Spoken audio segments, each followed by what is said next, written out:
there's an issue too with theories of change, and this is another reason why it's been so problematic to have the Greens cannibalise that element of the electoral left. Is theories of change for a lot of contemporary activists, and I would say this is people my age and younger, has become a petition to authority, which I just fundamentally can't comprehend. And I think that's probably because I'm a feminist, and feminism has never been successful with an appeal to authority. Like, male power does not care about your woman problems, and therefore feminists must always collectivise and organise autonomously. But I look at this particularly about what is the failure of the refugee campaign. The failure of the refugee campaign is 93% of Australians are either happy with the current refugee arrangement or don't think it goes far enough. A mere 7% of Australians are horrified by what's going on in Manus and Nauru to the point where it's a voting issue for them.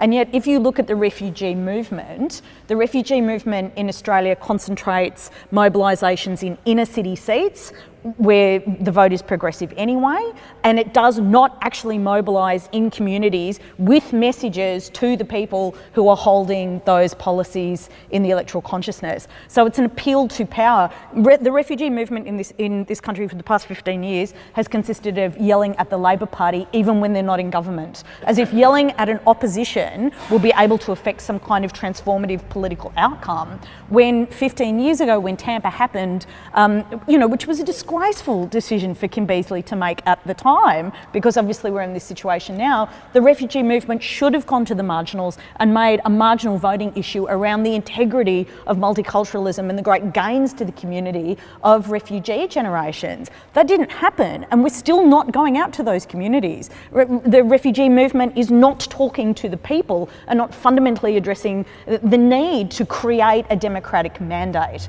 And with a lot of different social problems, this is the same. It is latte belt activism, the state library sit-in and appeals to power. And it's an inverse way for the left to play politics. Our gift is speaking to masses of people. We are the collectivists, not the individualists, and yet somehow we've been convinced that doing politics like the right is the way to go. And clearly it's led to comprehensive failure.